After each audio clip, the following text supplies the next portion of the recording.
Sejam todos bem-vindos. Estávamos falando que as ideias são como bolhas de sabão. Elas se desvanecem no ar e não têm nenhum valor. Mas você quer transformar suas ideias em coisas de valor? Isso é possível em 4 passos. As ideias anotadas se tornam sólidas e, quando transformadas em objetivos, tornam possível grandes transformações em sua vida e em sua carreira.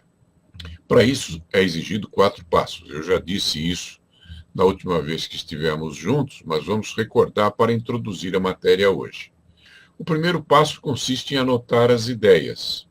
O segundo passo em transformá-las em objetivos. O terceiro passo em dividir o objetivo em pedaços menores, que são chamados de metas. E o quarto passo, agir implementando cada meta na sequência certa. É mais ou menos, eu disse a vocês, como se prepara uma receita de bolo, né? É meio complicado o negócio, mas para quem sabe fazer bolo é uma coisa bem simples. Então vamos lá. Se você observar como se faz uma receita de bolo, você vai ver que o terceiro passo, que consiste em dividir o objetivo em pedaços menores, chamado metas, torna as coisas mais fáceis. E você pode colocar essas metas, esses pequenos passos, dentro de uma sequência lógica para que a receita, ao final, dê certo. Então, observando esse terceiro passo, tudo fica mais fácil quando você divide o objetivo em pedaços menores, que são chamados de metas. Você pode trocar de metas, mas não deve trocar seu objetivo. Em qualquer coisa que você faça na vida, se você estabelece um objetivo para você conquistar alguma coisa em sua vida, e depois divide esse objetivo em metas para ficar mais fácil você percorrer o caminho, você pode, eventualmente, trocar uma meta por outra, porque dizem que a ordem dos tratores não altera o terreno ou algo assim. Mas, de qualquer forma, não troque de objetivo. Mantenha o objetivo em mente e você pode variar um pouquinho as metas. Por quê? Porque as metas são maneiras diferentes de você alcançar o seu objetivo. Você pode usar mais de uma maneira, mas o objetivo deve permanecer sempre o mesmo. E um detalhe interessante. Quando você lê as aventuras da Mônica e do Cebolinha, você sempre ouviu falar do plano B. Se você tem um plano B, é porque você não está muito certo a respeito do seu plano A. Então, o ideal é que você não tenha um plano B, é que você tenha um plano A tão firme em sua mente, um objetivo tão bem escolhido, que você vai tentá-lo até o fim. E ele vai dar certo por força de você se dedicar e focar sua atenção nisso. Agora, se você tem um plano B, você fica dividido, não sabe se você vai para o plano B ou para o plano A. Então, eu aconselho, não mude o seu objetivo. Agora, suas metas, você pode ter mais de uma, e se uma não der certo, você tenta a segunda, como o plano B do Cebolinha. Existia um grande filósofo na antiguidade, na Grécia, chamado Sêneca. Ele foi um dos mais famosos filósofos do estoicismo grego. E costumava dizer uma frase muito interessante. Ele dizia: não existe vento favorável para quem não sabe para onde vai. Isso é muito interessante. Naquele tempo, evidentemente, ele estava se referindo a uma embarcação, a um barco, um navio, sei lá. Mas se você não sabe para onde você vai, o que adianta você ter um vento favorável, né? O vento só é favorável se você sabe para onde você vai. Por isso que é importante você ter um objetivo. Qual é o objetivo mais marcante ou mais de um que você tem que focar em sua próxima decisão? Em que consiste? E em quantos passos se divide? O que você deve priorizar? Como que você vai começar? Até onde você tem que conduzir as coisas para levá-las a um final feliz e produtivo? Que tipo de contatos você tem que fazer para que isso dê certo? Então, todas essas perguntas que você vê por aí têm por objetivo conduzir você a um final feliz. E isso é a vida, né? A vida é bem assim. Qual é a interação que deverá existir para que esses contatos que você faz no decorrer da sua vida sejam positivos? O que vai resultar disso? O que trará essa decisão? Como que essa decisão vai acrescentar novos fatores à sua realidade cotidiana, ao seu dia a dia? Que gargalos você vai liberar depois dessa decisão? Gargalos é uma expressão administrativa que indica aqueles lugares em que o fluxo cessa de existir de maneira correta. É chamado de gargalos, é onde estão as dificuldades em termos administrativos. Que soluções você pretende encontrar?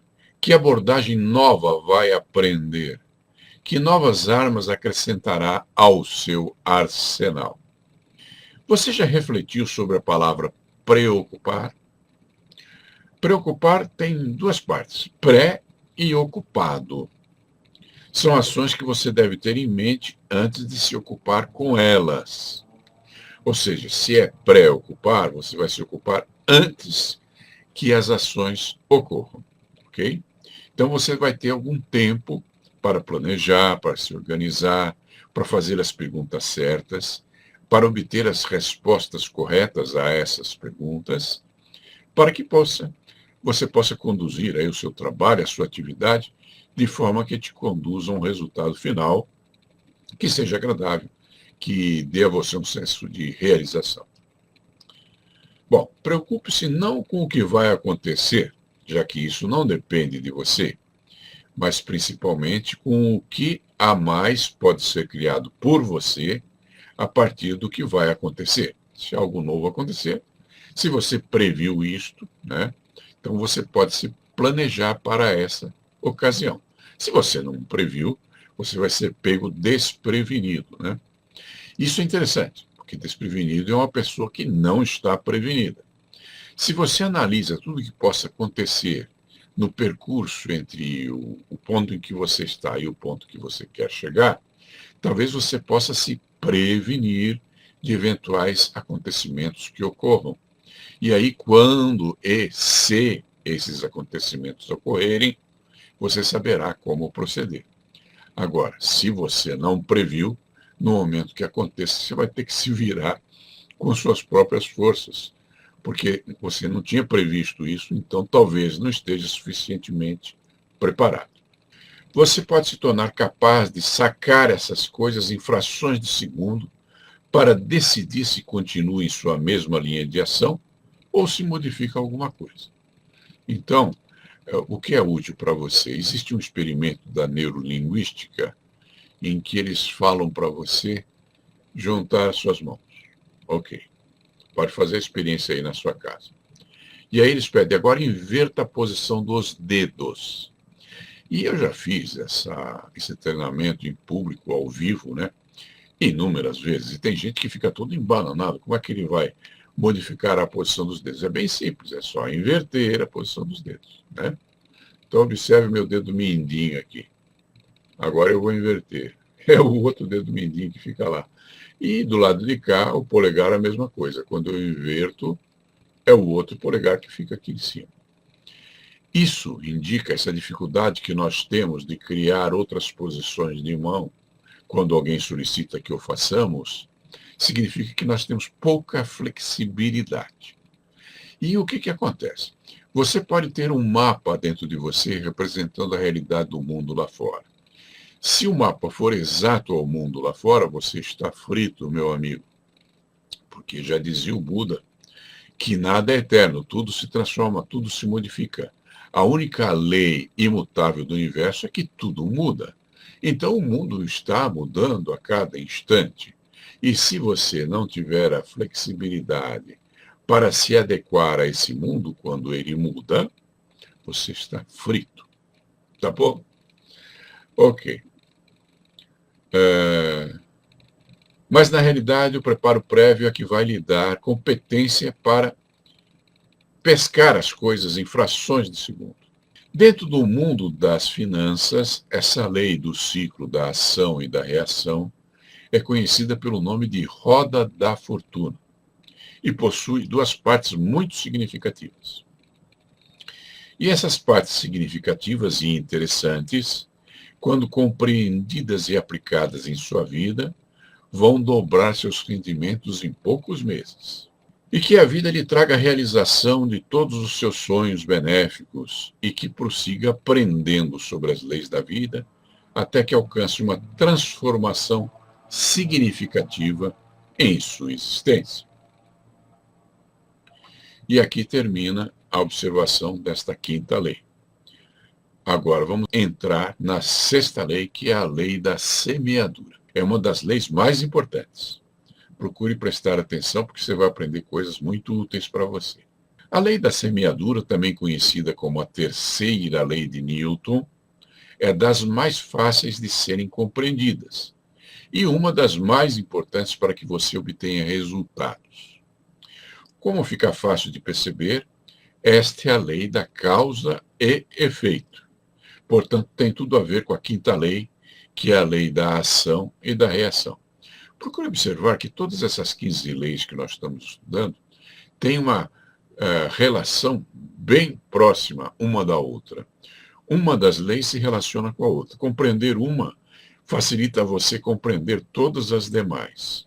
Então, procure se dedicar a compreender uma lei que seja mais difícil para você, relacionando-a com as demais leis, porque há muitos pontos em comum. Há pontos comuns entre as leis da vida. Bom, tudo que se planta se colhe, mas a natureza que faz a semente dar origem a uma planta é extremamente generosa. Um grão de milho pode dar origem a um pé de milho, que produz várias espigas e centenas de grãos. Eu pesquisei quantas espigas produz um pé de milho, e na internet me disseram que a melhor marca atingida por um pé de milho até hoje foi de 6 espigas. Poxa vida, não sei como esse pé de milho continuou em pé com 6 espigas nele.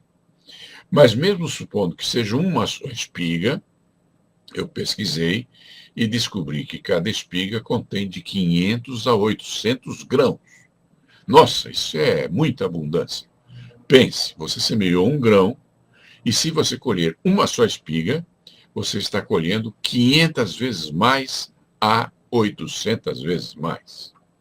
Então, a lei da semeadura e também a lei da multiplicação. Observe isso. Tudo que você semeia se multiplica, desde que caia em terreno fértil. Então, é justo que você reflita sobre isso e procure fazer ações corretas e éticas, porque colherá outras ações corretas e éticas.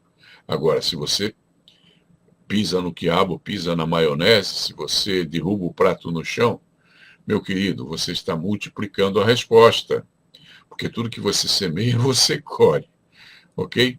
Isso é uma lei maravilhosa se você se comporta bem e terrível se você se comporta mal. Então, observe que toda causa tem seu efeito e todo efeito tem sua causa. Tudo acontece de acordo com a lei. As leis do universo, as leis da natureza são iguais para todos. Elas não fazem acepção de pessoas. E como já foi dito em lives passadas, a natureza ela tem as 3 qualidades de Deus. Ela é onisciente, onipresente e não faz acepção de pessoas. Eu expliquei isso numa das primeiras aulas, quando falei da primeira lei, a lei da percepção. O que acontece se uma pessoa pula do alto de um edifício? Ora, ela vai se esborrachar no chão. E como a lei é onipresente, se ela pular aqui em Sorocaba, onde eu moro, ou aí na cidade em que você está, o resultado será sempre igual, porque é sempre a mesma lei, atuando em todos os lugares. É onisciente porque não varia. Não é um fato que você pulando aqui em Sorocaba, você vai se esborrachar menos do que pulando lá em Honan, na China, por exemplo. As leis são sempre iguais e são sempre onipresentes. Ok? E não faz acepção de pessoa. Se quem pula do alto de um edifício for a Madre Teresa de Calcutá, ou se for o Hitler, o resultado será o mesmo. Independente das condições interiores que você tenha, da maneira como você se trabalha interiormente, as leis da natureza agem igualmente para todos os seres. E se você é uma pessoa que fica encucada com o pensamento de que, pô, eu sou uma pessoa boa, eu deveria ter elementos em minha vida que me abençoassem, quando tem aquele salafrário do Chico, do Zé, do Mané, que não se comporta bem e parece que tudo dá certo para ele. Não é assim que funciona a natureza. E se você tem essa dúvida, você deve entrar no meu canal chamado YouTube Flix, escreve-se com U inicial, pronuncia-se como em inglês, YouTube Flix. E assista lá um videozinho que fala sobre 6 verdades duras. E você vai entender que, apesar de todo o seu preparo interior, as leis da natureza continuam funcionando sempre da mesma forma. Só que foi dado a você a inteligência para que você perceba isso, para que você aprenda isso e para que você pratique essas leis de acordo com as regras delas. Não dá para você lutar contra a natureza. A natureza é como é e ela dirige a sua vida. E ela é parte das coisas que não dependem de você.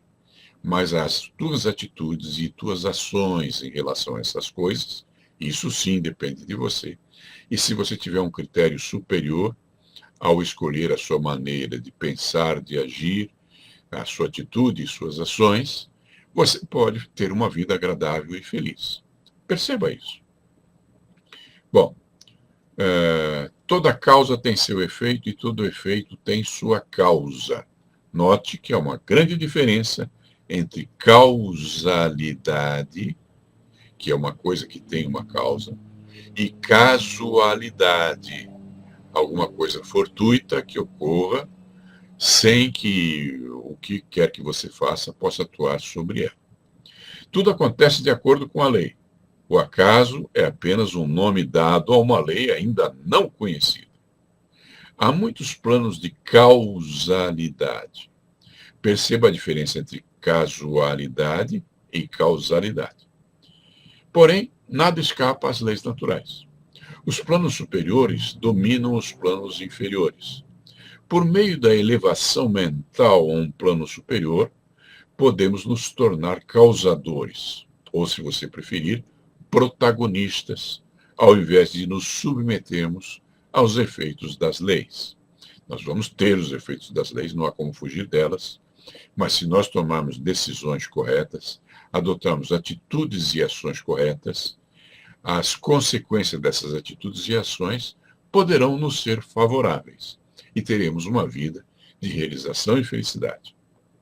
Então, compreenda também que, por meio dessa elevação mental a um plano superior, você pode se tornar causador, ou, se você preferir, protagonista, ao invés de estar apenas se submetendo aos efeitos das leis naturais. Há uma grande diferença entre ação e reação. A grande maioria das pessoas se move através dos desejos e vontades dos outros. Essas pessoas permitem que os desejos e as vontades dos outros se sobreponham aos desejos e vontades dela. Isso é interessante, porque é mais ou menos o que acontece com a moda.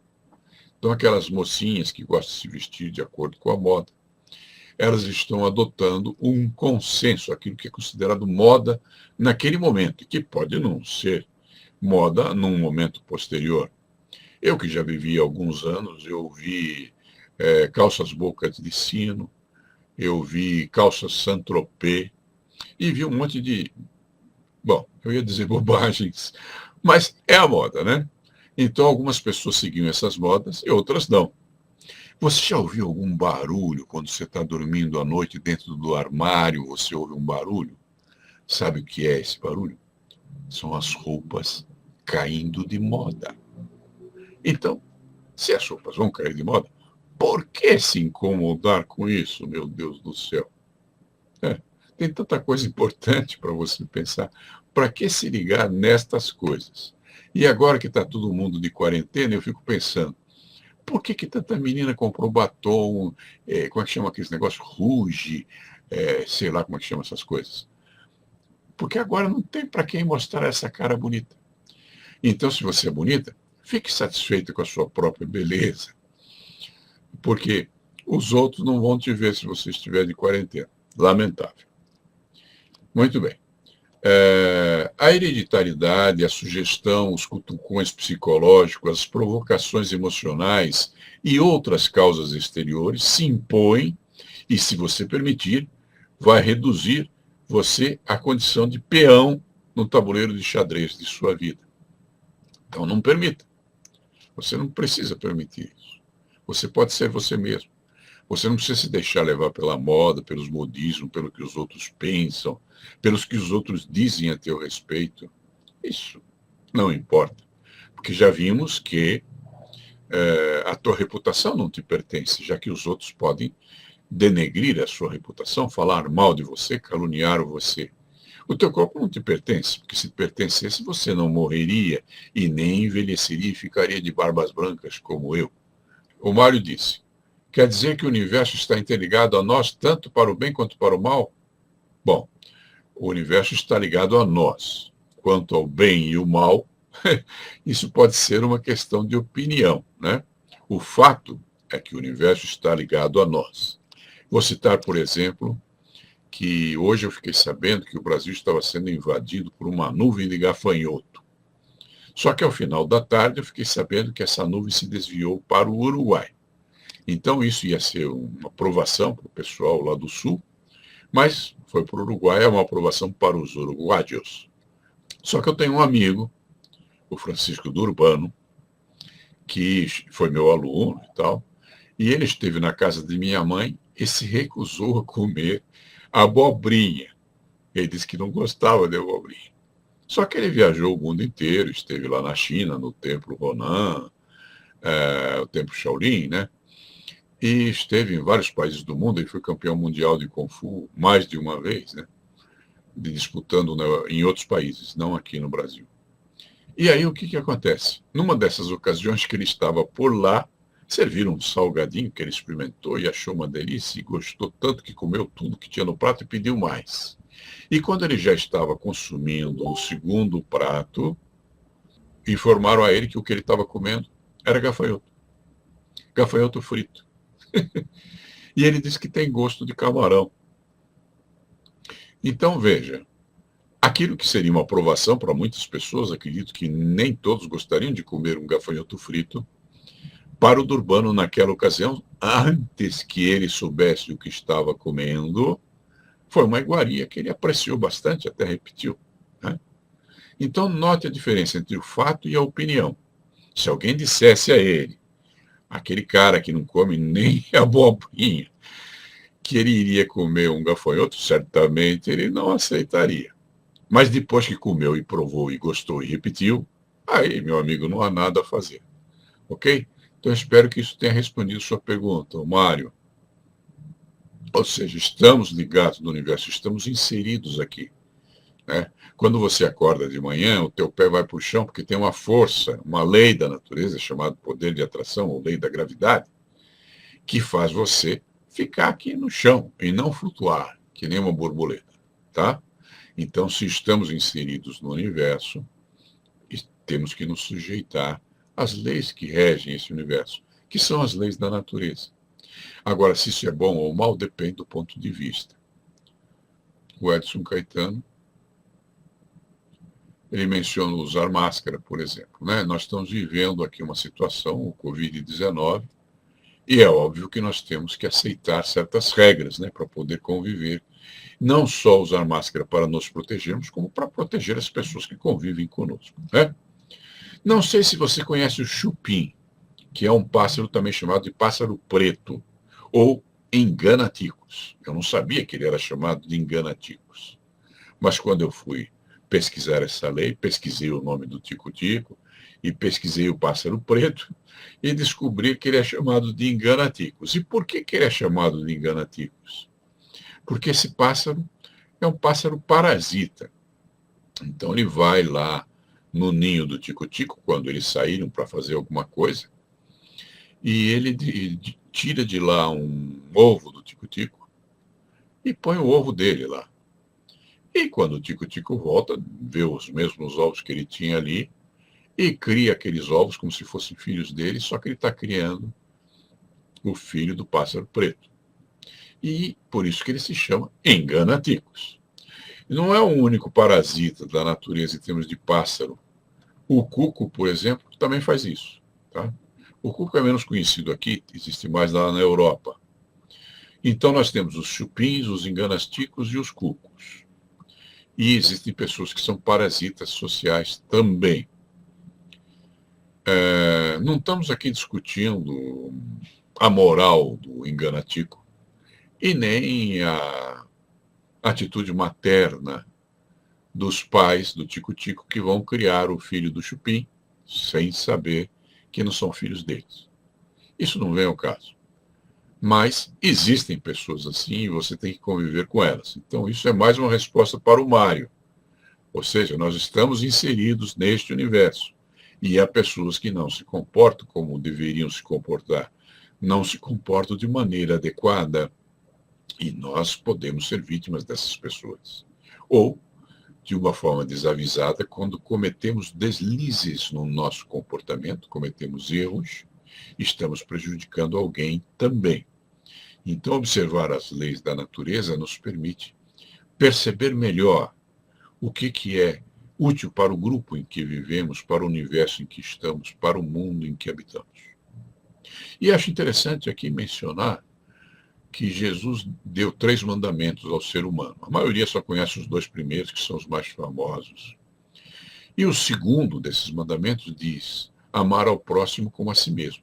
E essas pessoas que não conhecem os 3 mandamentos de Jesus supõem que amar ao próximo é amar a pessoa que eles amam, os filhos deles, o vizinho, mas esses não são os próximos. Esses são os semelhantes. Isso tem a ver com o 3º mandamento de Jesus, e não com o segundo. O segundo mandamento fala de coisas que estão próximas a você, mas que não são semelhantes a você. Portanto, não são outros seres humanos. E o que é próximo a você? A mãe terra, a natureza, o ar que você respira, a planta, os pets que você tem, os bichinhos que você cria, os outros animais da terra, porque eles não são semelhantes a você, eles são próximos, eles convivem no mesmo ambiente ecológico em que você vive, que é a terra. Agora, quando você não ama o seu próximo, então você joga lixo por aí, você não descarta o lixo separando em segmentos que possam ser reutilizados, você cospe no chão, você abusa da natureza, você arranca metade de uma árvore porque você tem um caminhão para estacionar. Enfim, você comete desatinos com a ecologia em que você vive. E isso gera o quê? Ah, meu querido, isso gera endemias. Isso gera essa nuvem de gafanhoto que veio lá do sul não surgiu por acaso, tá? E todas as provações que você vê na natureza, elas surgem em parte porque você não aprendeu a amar o seu próximo. Comece a pensar nisso. A semana passada eu vi um vídeo extraordinário de uma cidade mais, eu não sei se é ao norte ou ao sul do planeta, em que está havendo um degelo e a terra está se movendo e caindo casas, desabando tudo. Uma coisa extraordinária. E isso não é um fenômeno isolado. Se você procurar na internet, você vai ver que fatos parecidos com esse estão acontecendo pelo mundo todo. E isso é causa do quê? É causa da poluição que nós criamos, que destrói lá em cima aquele filtro que tínhamos lá de energias e de calor do sol e faz o aquecimento global. E tem vários efeitos aí. Eu não sou um ecologista, mas eu sei que essas coisas ocorrem porque nós ainda não aprendemos a amar a Mãe Terra, que foi o conselho de Jesus no 2º mandamento, e que parece que ninguém entendeu. Então, meu querido, primeira coisa a fazer, você tem que respeitar a ecologia de onde você mora, porque tanto o mundo lá fora quanto o mundo dentro de você é regido por regras que são as leis naturais. E se você infringe uma dessas regras, você gera vários tipos de provações, inclusive Covid-19. Tá bom? Claro, eu estou falando genericamente, estou usando o Covid como um exemplo, porque é uma realidade que nós estamos vivenciando. Tá ok? Mas isso tem a ver com tudo que acontece. Nós não somos ilhas isoladas. Nós vivemos neste mundo inseridos e tudo que fazemos atua sobre esse mundo em que estamos inseridos. Tá bom? Então vamos prosseguir. Apenas aqueles que se elevam mentalmente a um plano superior conseguem dominar seus temperamentos, seu caráter, suas qualidades e seus poderes, tornando-se capazes de se tornarem geradores de força ao invés de peões. Então você tem os comandantes e os comandados. No transformacionalismo nós chamamos isso de capitães e de marujos. Seja qual for o rótulo que você use, a ideia é que nós aplicamos as leis da vida ao invés de sermos apenas instrumentos nas mãos dos outros. Quanto mais consciente você estiver das leis da vida, mais você poderá liderar a sua vida, ao invés de ser comandado pela vontade dos outros. Aquele que age ao invés de apenas reagir é o que nós chamamos de protagonista, é o líder. O acaso nada mais é do que a medida de nossa ignorância, dizia Poincaré, que foi um pensador francês. A semeadura é outro nome para a lei do karma. Tem pessoas que pensam que o karma tem a ver com culpa, mas o karma tem a ver com a semeadura e a colheita, não tem nada a ver com culpa. Toda ação gera consequência, claro. Sempre lembrando que se você se recusar a agir, se você sentar a bunda na cadeira e não estiver disposto a sair de sua zona de conforto, você será vitimado pela vida. E a escolha foi sua, porque tudo está se movendo ao seu redor. E se você não se move junto, não se adequa, não flexibiliza, você será levado pela onda do destino, né? O resto do universo está fazendo alguma coisa. E se você não for capaz de acompanhar o que o universo está fazendo, você será esmagado durante todo esse processo. Você pode ser protagonista ou vítima. Há pessoas que adoram ser vítimas, né? Culpam a tudo e a todos por tudo que lhes acontece.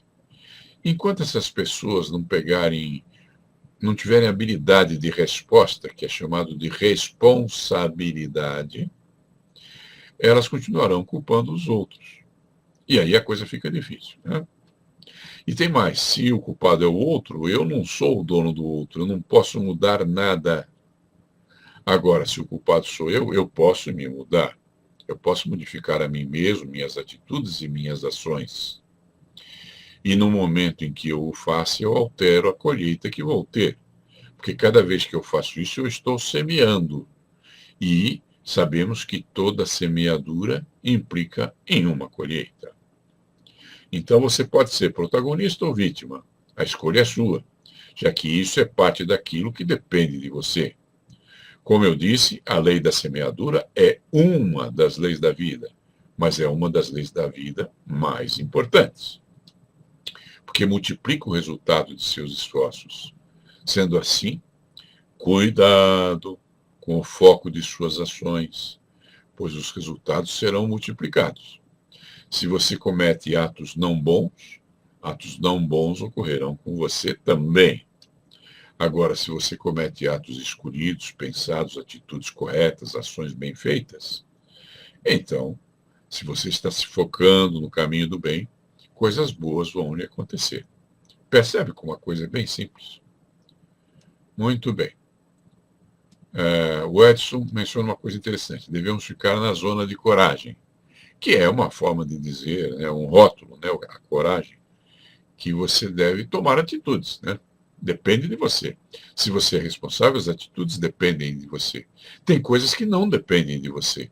E quanto a essas coisas que não dependem de você, não há o que fazer. Você tem que conviver com elas. Como o Mário aprendeu bem hoje com a pergunta dele. E aí o que acontece? Se diante dos fatos da vida, das leis que regem o universo, você adota atitudes e ações adequadas, a possibilidade de que você tenha um resultado mais agradável é muito maior.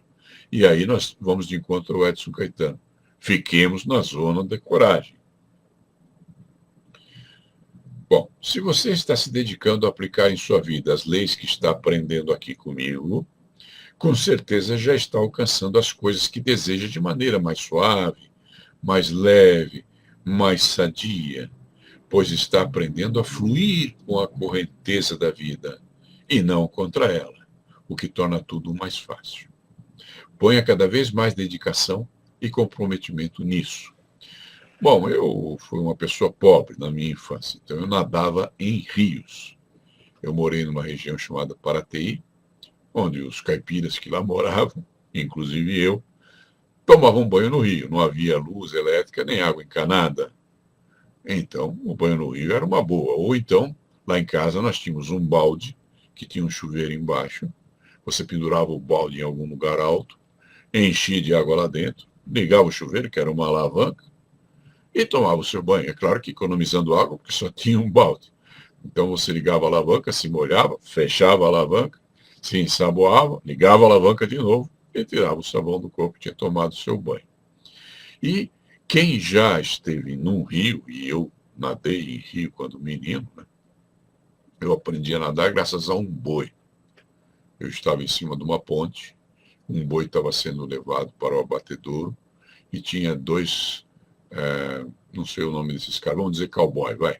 Dois cowboys, dois vaqueiros, puxando uma corda de cada lado para manter o boi no meio do laço, né, no meio do caminho.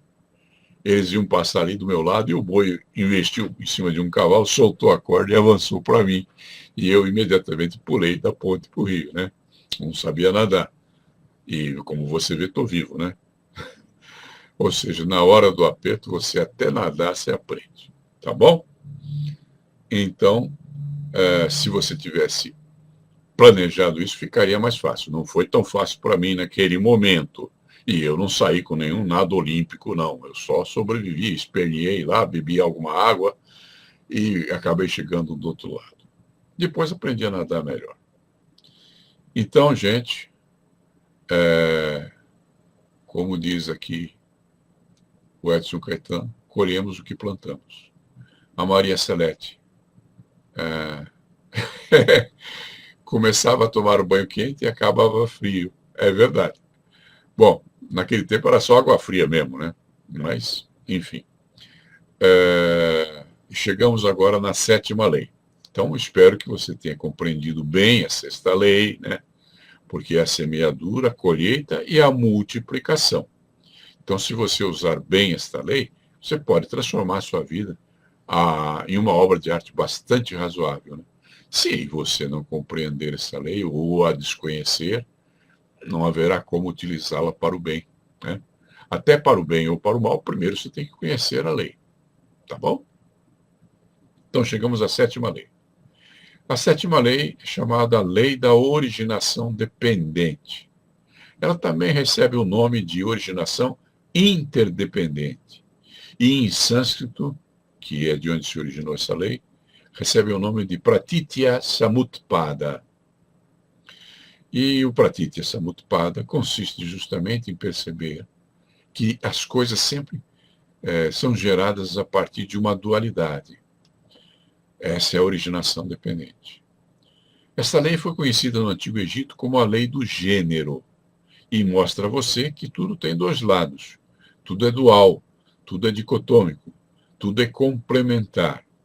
Dessa lei surgiu um dos mais profundos princípios do budismo e também o símbolo do Tai Chi, que é o Yin e o Yang, que é utilizado no taoísmo. É preciso diferenciar Tai Chi de Tai Chi Chuan. Chuan, em chinês, quer dizer punho. Então, o Tai Chi Chuan é uma arte marcial. O Tai Chi é um símbolo que tem dois segmentos, um preto e um branco, chamados de Tai Chi ou Yin e Yang. Esse mesmo segmento é usado na Coreia, na bandeira da Coreia, com cores, né? Não só preto e branco. Procure observar que essas leis, como eu disse, elas se relacionam umas com as outras. Nas antigas religiões, os deuses eram duais. Havia o pai e a mãe, como também há a necessidade de ambos na geração da maioria das espécies conhecidas. E dual também são o frio e o calor, a luz e a sombra, o dia e a noite, o amor e o ódio, o alto e o baixo, o gordo e o magro, o macho e a fêmea, e por aí vai. Mas o grande objetivo da lei da geração dependente não é discutir sobre o sexo dos anjos, e sim a necessidade das qualidades para que surjam as coisas, que se manifestem as coisas. Para se manifestar é preciso a dualidade. Não nasce uma criança sem ter o pai e a mãe, tá? E embora a gente saiba que é o giro da Terra que produz o dia e a noite, há dualidade também no dia e na noite. Agora, por exemplo, está escuro lá fora. Eu vim trabalhar hoje às 2 da manhã. Estava muito escuro. Estava para cortar com uma tesoura. Agora até que está um pouco mais claro. Muito bem. Hoje foi um dia de calor aqui em Sorocaba. Não sei se é assim no Brasil todo. Eu soube há pouco tempo que em São Paulo está se armando um tempo mais fechado, né? E, em geral, quando se fecha o tempo lá no sul, esse tempo vem até aqui. Então, se eu sei que está chovendo no sul, eu sei que daqui a algumas horas vai chover aqui também. Então, essa observação da natureza e como ela age, né, nos permite compreender melhor suas leis. E isso nos lança em percepções mais profundas. Vamos examinar algumas dessas percepções mais profundas. As coisas que lhe acontecem não acontecem por acaso. Existe uma causalidade em tudo que acontece. Essas coisas que lhe acontecem podem ter causas externas que não dependam de você, ou ter causas internas que, por dependerem de você, lhe oferecem a oportunidade de prevê-las e estar preparado para lidar com elas. Cito como exemplo as doenças. Você não escapa de ter doenças, de quando em quando. E com a idade isso pode se agravar. Grande parte das doenças tem causas externas, e nisso não dependem de você. Mas também existem causas internas. E essas causas internas dependem de você. Por exemplo, as escolhas que você faz em termos de alimentação, a quantidade de exercício que você inclui em sua rotina diária, se você mora numa cidade poluída ou se você mora no campo, onde o ar é mais salutar, e por aí vai, né? Na minha família eu não tenho casos de diabetes, mas na família de minha esposa quase todo mundo é diabético. Então isso tem algo a ver com a alimentação, com certos procedimentos que a pessoa adota na sua vida. E é claro que não é só isso. Existem causas externas também. É por isso que existem dois tipos de diabetes, tipo 1 e tipo 2, né? Uma delas você consegue controlar, a outra não. A outra você tem que tomar injeções frequentes, né? A coisa fica difícil. Então, prosseguindo. É útil manter a serenidade para que possa usar os recursos que dependem de você e prever as adversidades que possam ocorrer e como lidar com elas. Se você prever, talvez te ocorra atitudes e ações que você possa fazer que te permitam lidar com essas coisas. E para lidar com as adversidades, é preciso que você reflita sobre elas e como irá reagir a elas em momentos que a adversidade ainda não esteja ocorrendo. Seguindo os princípios de Tartakower que eu citei quando orientei sobre a quinta lei. Tartakower dizia que a gente tem que se dedicar a planejar a nossa estratégia no momento em que ela não seja necessária. No momento em que a estratégia se torna necessária, não há tempo de planejar. Aí você tem que reagir. A arte marcial é mais ou menos assim. Você vai treinando o seu corpo e os seus reflexos para situações diferenciadas. E no momento em que essa situação de luta surge, você já tem mais ou menos os reflexos treinados e sabe como você deve proceder. Eu achei muito interessante o Bruce. O Bruce Lee dizia que se você mantiver a perna direita à frente, então o teu adversário sabe que você vai chutar com a perna de trás, a perna esquerda. Se você tiver com a perna esquerda na frente, o chute que virá será da direita. E dizia o Bruce que se você mantivesse sempre a mesma posição, afastando-se e andando para frente, mantendo a mesma perna na frente, você limitaria as armas do teu adversário, porque ele teria que usar sempre aquela perna para chutar. E isso era previsível para você. E o Bruce tinha uma característica interessante. Eu e o Bruce temos 2 pontos em comum. Nós somos míopes. Ele era e eu sou. E eu tenho a mesma altura que o Bruce Lee, 1,67 m. Com a diferença que eu peso 92 quilos e o Bruce pesava 57 quilos. Muito bem. E o que o Bruce fazia quando estava numa luta? Como ele era míope, ele dizia que ele se tornou um grande lutador porque não enxergava bem. Então ele tinha que chegar perto da outra pessoa para poder lutar. Claro que era uma piada dele, ele gostava muito de ter senso de humor. Mas se você gruda na pessoa bem pertinho dela, como ensina o Wing Chun, por exemplo, aí você limita a possibilidade dela usar os pés. Porque você está tão junto dela que não há distância suficiente para isso. E isso te dá um grande ganho em termos estratégicos na luta. E não vou mais falar de Kung Fu hoje. Vocês ficam o tempo todo me cobrando Kung Fu. Eu sou aposentado, sou velho. Deixa isso para os jovens. Tá bom? Existem diferentes tipos de energias. Existem energias ativas e energias passivas. Energias que agem e que reagem. Energias que se complementam e outras que não fazem isso. Existe também o agente e o reagente. Estamos sujeitos a influências externas. Nem sempre somos protagonistas. Às vezes nós temos que reagir. Não estamos tomando a iniciativa da ação. Portanto, para termos a oportunidade de praticar a serenidade, é importante que, ao sabermos que haverão oportunidades de interação com as outras pessoas, nos preparemos para isso. Então, veja bem, você vai entrar num ônibus, é o exemplo que eu costumo dar. O que acontece dentro do ônibus? Às vezes o ônibus arranca antes que você tenha subido completamente. Às vezes o cidadão lá não tem troco para você. E às vezes você tem que descer um ponto a mais porque ele não tinha troco. Ou pagar um pouco a mais. Às vezes as pessoas se acotovelam dentro do ônibus. Tudo isso pode acontecer. Às vezes, quando você vai descer, o ônibus começa a andar e você sofre uma queda. Então, se você precisa andar de ônibus e está ciente de todas essas condições, você pode, de alguma forma, se preparar mais ou menos para aquilo que eventualmente ocorra durante o percurso. Se você não se preparar, você pode sofrer algo pior do que ocorreria se você estivesse preparado. E na relação com as outras pessoas é a mesma coisa. Você não briga com o armário da cozinha. Eu já vi alguém brigar, já vi alguém dar um tapa no armário porque o armário bateu na cabeça dele, coisa que o vale.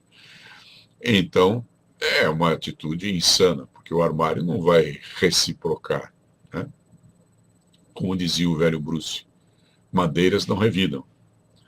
Agora, se você está convivendo com alguém, pode ser que você se irrite, pode ser que você ache que o comportamento dessa pessoa não seja adequado, pode ser que você não tenha muita paciência com essa pessoa.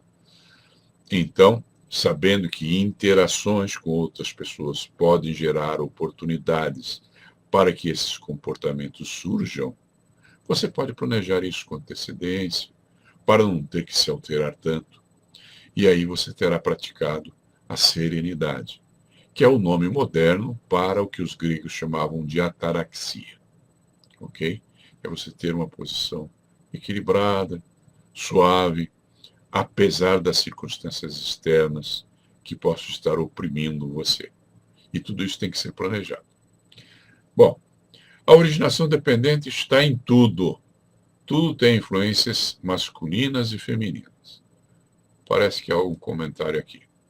O Edson está dizendo, a idade de um homem não se baseia na idade biológica ou cronológica, mas por seus ideais. Sinto e sou perfeitamente jovem. Ok, que assim seja. Edson, eu estou na idade um pouquinho diferente dessa. Embora eu me sinta jovem, eu estou na idade do condor. Então, me dói os joelhos, talvez por ter feito muito Kung Fu na juventude. E eu tenho dificuldade para dormir, eu não durmo mais do que 6 horas por noite. E isso, eu aproveito, tiro proveito de tudo isso. Hoje, por exemplo, estava aqui às 2 da manhã trabalhando, porque eu fui dormir às 8 da noite, então acordei às 2 da manhã, tinha dormido minhas 6 horas. O dia foi perfeito. Uma beleza de dia. com muita realização. A originação dependente se manifesta em todos os planos. No plano físico, sua manifestação é mais percebida no sexo. Nos planos superiores, é mais percebida de outras formas. Esta lei opera sempre em direção à geração, regeneração e criação. Todas as coisas e seres contêm em si os dois lados dessa lei. Até mesmo na aplicação da primeira lei, a lei da percepção, que eu falei lá no primeiro dia que estive com vocês, para aquele que é puro, todas as coisas são puras. Para os que são vis, todas as coisas são vis e baixas. E talvez seja por causa disso que Jesus não via faltas nos outros. Por isso que ele perdoou a prostituta, por isso que ele começou a notar a falta dos outros na terra, não como uma forma de criticá-los, mas para mostrar que ninguém de nós é perfeito. Você já está percebendo como cada uma dessas leis são equidistantes como pontos na superfície de uma esfera perfeita que simboliza o todo? Procure compreender essas leis de maneira particular e focada até dominar cada uma delas. E depois dedique-se a compreender que todas atuam de maneira integrada, criando o todo único da vida. Ao alcançar essa percepção, sua vida vai se tornar mais realizada. Vai se conseguir conquistar mais em sua vida. O Márcio está mencionando o I Ching, o Tao Te Ching e os grandes livros da tradição oriental. Ele pede que eu faça alguma relação com a aula de hoje. Ok. Eu acho que a frase mais importante do Tao é aquela que diz: o caminho que pode ser seguido não é o caminho verdadeiro. E por que essa frase está lá? Qual é o sentido profundo dela? Muitos. Vou mencionar apenas um. Tudo está em constante mudança. Tudo. Eternamente. Você, o mundo em que você está inserido. Existiu um filósofo grego que dizia que nenhum homem entra no mesmo rio duas vezes. Por quê? Porque se ele erguer o pé e colocar o pé de novo no rio, o rio já mudou e ele, homem, também já mudou. Tudo está em constante transformação e mudança. Então não há um caminho exatamente certo para ninguém, nem para nada. Você tem que ter a tua flexibilidade. E os árabes têm um outro ponto de vista que diz assim: o deserto não tem caminho algum. Então você cria o seu caminho ao caminhar. Tá? E aí você entende o tal um pouquinho melhor. Que é assim que as coisas acontecem. Elas são criadas no momento em que você age. Quando você aprendeu comigo a lei da percepção, que é a primeira lei, você percebeu que você só sabe do mundo aquilo que você percebe do mundo. Se você for cego, você tem 4 percepções do mundo, que são o paladar, o olfato, o tato e a audição. Mas você não é capaz de perceber cores e nem nuances de cores. Se você for surdo, talvez você tenha uma visão perfeita. Só que você não é capaz de perceber a harmonia de um som e nem de escutar uma advertência quando um carro está se aproximando de você, por exemplo. Então, já que as nossas percepções é que nos fazem perceber o mundo como ele é, o caminho de que fala o Tao é criado pela sua percepção. E se você tiver uma percepção melhor, se você tiver uma percepção mais treinada, se você tiver uma percepção mais abrangente, você vai perceber do mundo muito mais do que perceberia se não as tivesse. Chegamos ao nosso minuto fatal. Obrigado pela presença de vocês. Foi um prazer ter estado com vocês aqui. Muita atenção nos comentários que eu farei aos comentários de vocês amanhã cedo. Obrigado pela presença de vocês. Boa noite.